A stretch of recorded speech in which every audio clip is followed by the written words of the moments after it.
गुलाटी और आज हम करने वाले अप्लाइड मैथ्स के एक्सरसाइज 15.1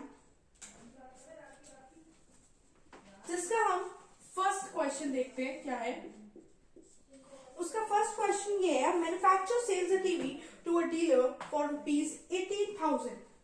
अगर हम डीलर के बेसिस पे देखें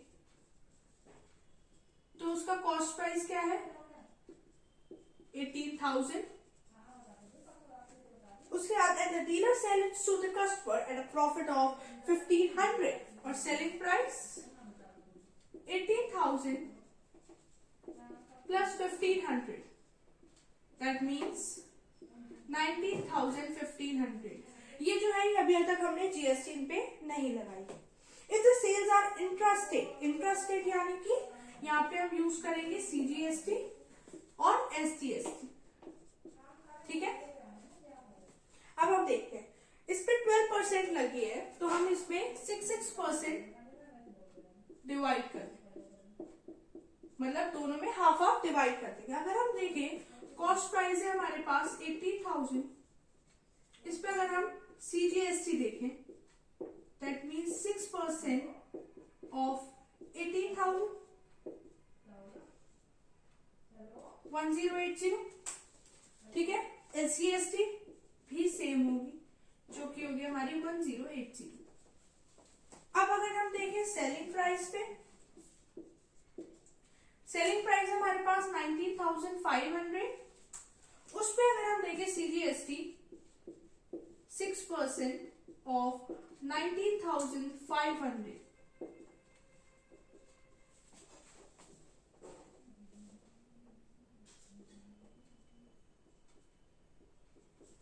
1170, ठीक है। एसजीएसटी भी हमारी कितनी हो जाएगी 1170। पहले हम इतना सॉल्व कर लेते हैं, उसके बाद हम इसके पार्ट्स देखते हैं। सबसे पहला पार्ट क्या है इसका, सबसे पहला पार्ट है the amount of GST paid by the dealer to the state government.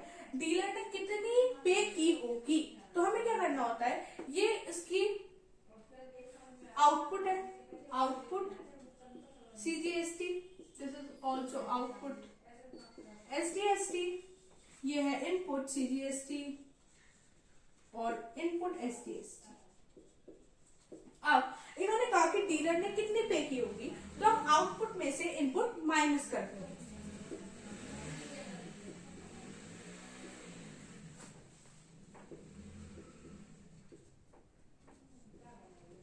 ठीक है। अब हम देखें तो हम माइनस करेंगे 1170 माइनस 1080 जो कि आ जाएगा हमारा 90 रुपीज, ठीक है। सेकेंड पार्ट अगर हम इसका देखते हैं तो उसमें है amount of GST received by central government. अब इन्होंने ये नहीं कहा कि डीलर ने कितनी पे की हो, उसने कितनी रिसीव की होगी, ठीक है। सबसे पहले हम क्या करते हैं, अगर हम मैन्युफैक्चरर की देखें तो उसकी आउटपुट सीजीएसटी क्या होगी, इसे हम इनपुट एसजीएसटी लिखेंगे क्योंकि स्टेट गवर्नमेंट का बनेगा। आउटपुट सीजीएसटी क्या होगी उसकी, जो इसकी इनपुट है डीलर की, जो थी हमारे पास 1080, ठीक है। अब इन्होंने बोला कि सेंट्रल गवर्नमेंट को कितनी मिली होगी, ये तो मिली ही होगी, ठीक है।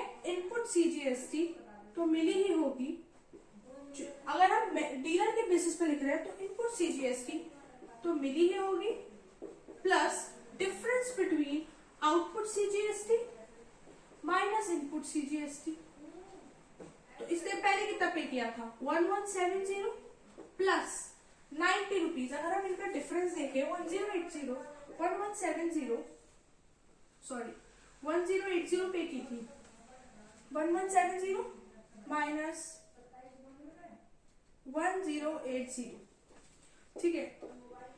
1080 प्लस 90 जो कि हमारे पास आ जाएगा 1170, ठीक है। उसके बाद हम थर्ड पार्ट देखते हैं। अब हम इसे रफ करके थोड़ा सा थर्ड पार्ट देख लेते हैं, ये नहीं तो यहाँ देख लेते हैं थर्ड पार्ट।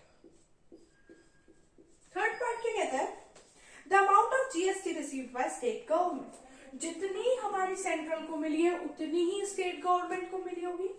सिमिलरली हम लिख देंगे 1080 इनपुट सीजीएसटी प्लस उसका डिफरेंस 90 जो कि है 1170। फोर्थ देखे हम, द अमाउंट द कंज्यूमर पे फॉर टीवी, कंज्यूमर को कितने का पड़ा था 19,500, जो सेलिंग प्राइस था उसमें हम प्लस करेंगे output GST, output GST, output CGST और आउटपुट एसजीएसटी 1170 प्लस 1170। अगर हम इसका देखें तो हमारे पास टोटल जो है इसका आ जाएगा 21840। ये हमारे चारों पार्ट हो गए। सबसे पहले पार्ट में हमने बताया कि स्टेट गवर्नमेंट को कितनी मिली, तो आउटपुट एसजीएसटी जो थी एसजीएसटी उसमें से इनपुट एसजीएसटी माइनस कर दी, ठीक है। उसके बाद टोटल सेंट्रल गवर्नमेंट को कितनी मिली, यहाँ पे पूछा था डीलर से कितनी मिली, यहाँ पे टोटल कितने मिली। तो सबसे पहले इनपुट तो वो पे करके आया ही था, डीलर इनपुट पे करके आया था और इसका जो डिफरेंस रहा वो भी पे करा, तो टोटल आ गया ये। सिमिलरली तीसरे वाले में स्टेट गवर्नमेंट को टोटल कितनी मिली, इनपुट वो दे के आया था और इनका जो डिफरेंस है उसे प्लस करके हमने लिख दिया। उसके बाद कंज्यूमर को कितना पड़ा, जो भी उसने सेल किया, जो भी उसका सेलिंग प्राइस था उसमें जब हम आउटपुट सीजीएसटी और एसजीएसटी मिला देंगे तो हमें पता चल जाएगा कितने का सेल किया ना। अब हम अपना दूसरा क्वेश्चन देखते हैं।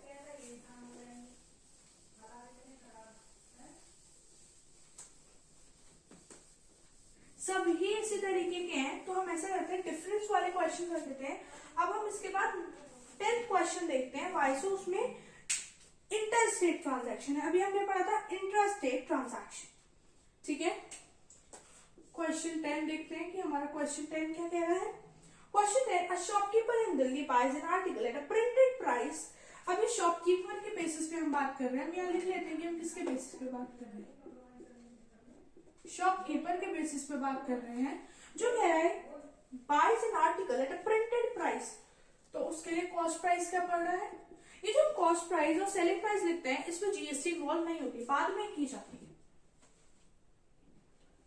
ये एक्सक्लूसिव ऑफ जीएसटी होते हैं, बाद में हम इन्हें इंक्लूसिव ऑफ जीएसटी से पूरा रेट बताते हैं। 24,000 रुपए उसका क्या था, मार्क्ड प्राइस था फ्रॉम अ होलसेलर इन मुंबई। मुंबई में शॉपकीपर कहाँ का है, दिल्ली का, इनने खरीदा मुंबई से है, तो ये कौन सा हो गया, इंटर स्टेट ट्रांजैक्शन। तो हम इसमें लगाएंगे आईजीएसटी, ठीक है। अब इसमें लिखा है the shopkeeper sells article to the consumer in Delhi. अब अगर हम यहाँ पे कंज्यूमर का वो बना ले, उसे consumer in Delhi eight a profit of 15% on the basic cost price. जो भी मार्केट प्राइस था उस पे, तो उसको कॉस्ट प्राइस कितने का पड़ गया, 24,000 प्लस 15% ऑफ 24,000, ठीक है।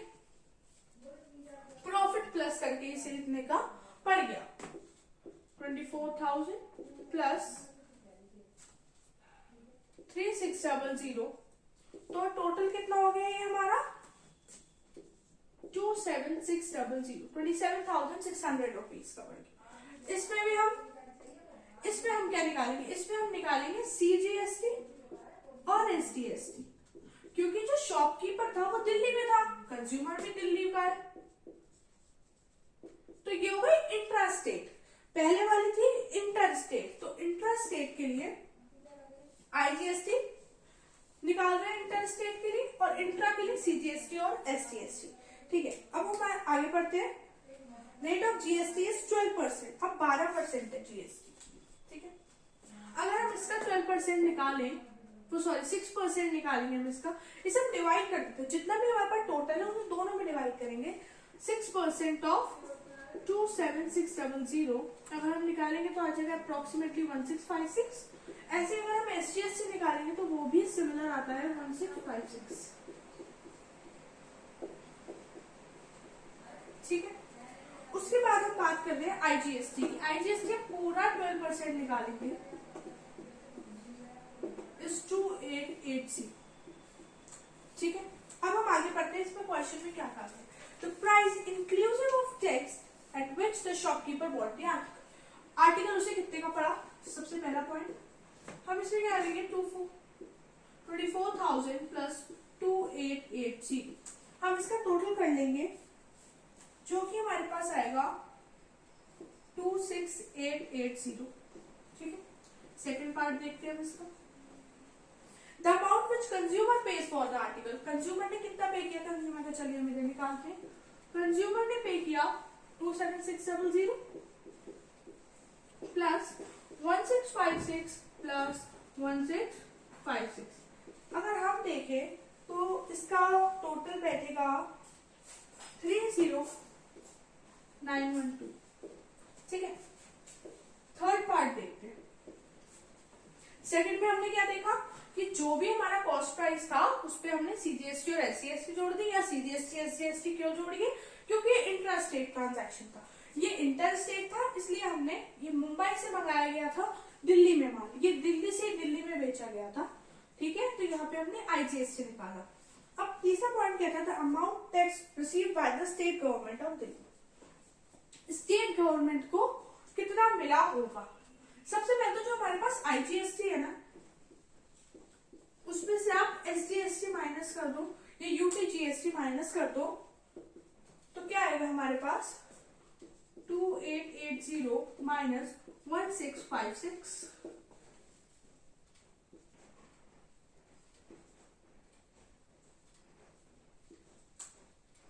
1224 आएगा। ठीक है, लेकिन इन्होंने पूछा कि स्टेट गवर्नमेंट को कितना मिला होगा, दिल्ली की स्टेट गवर्नमेंट को कितना मिला होगा। जो यहाँ पे आया है ये स्टेट गवर्नमेंट को मिला, टोटल स्टेट गवर्नमेंट, उस स्टेट की भी गवर्नमेंट होगी, इस स्टेट की भी, दोनों के मिला के बता रहे। लेकिन दिल्ली की कितना मिला है, तो उसमें हम कैसे निकालेंगे, जो हमारे पास ये आया 1224, उसमें से हम 1656 माइनस कर देंगे। क्यों, क्योंकि हमें निकालना है स्टेट गवर्नमेंट दिल्ली को कितना मिला, जो स्टेट गवर्नमेंट है दिल्ली की उसको कितना मिला, तो ये हमारे पास आ जाएगा 432। उसके बाद हम देखते हैं अपना fourth point, the amount of tax received by central government पे की होगी आईजीएसटी। आईजीएसटी जो है वो सेंट्रल को ही पे की गई है। ठीक है, तो हम डायरेक्ट वही अमाउंट लिख देंगे कि जो सेंट्रल को पे की गई है, दैट इज 2880।